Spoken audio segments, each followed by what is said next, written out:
నమస్తే, welcome to పూరా local. నేను మీ సంపత్ కుమార్. అతడు హత్యలు, హత్యాయత్నం వంటి 21 కేసుల్లో నిందితుడు. 16 ఏళ్ల క్రితం అన్నను చంపి జైలుకెళ్లాడు.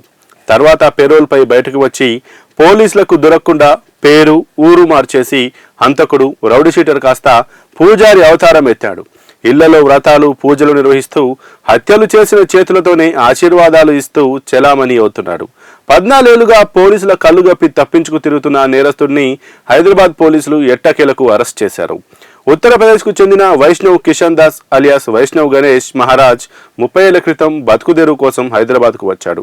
తరచూ గొడవలు, కొట్లాటలు, భౌతిక దాడులకు పాల్పడుతున్న తడిపై సుల్తాన్ బజార్ పోలీస్ స్టేషన్లో 1999 నుంచి రౌడీ షీట్ కొనసాగుతోంది. 2003లో నమోదైన హత్యాయత్నం, భౌతిక దాడుల కేసుల్లోనూ అతడు పరారీలో ఉన్నాడు. 2010లో తన సొంత అన్నను హత్య చేశాడు. ఆ తర్వాత అదే సంవత్సరం నాంపల్లి కోర్టులో లొంగిపోయి జైలుకెళ్లాడు. 2012లో పెరోల్పై వచ్చిన వైష్ణవ్ కిషన్ దాస్ అప్పుడే ప్రారంభమవుతున్న ఆధార్ కార్డులో తన పేరును వి గణేష్ మహారాజ్గా మార్చుకున్నాడు.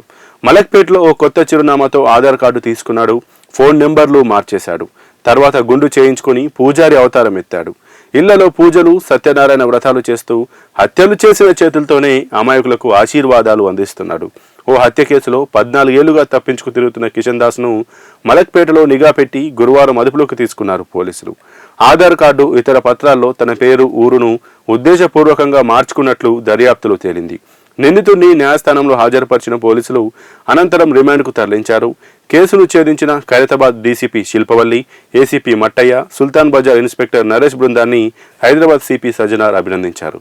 మరిన్ని అప్డేట్స్ కోసం చూస్తూనే ఉండండి పూరా లోకల్.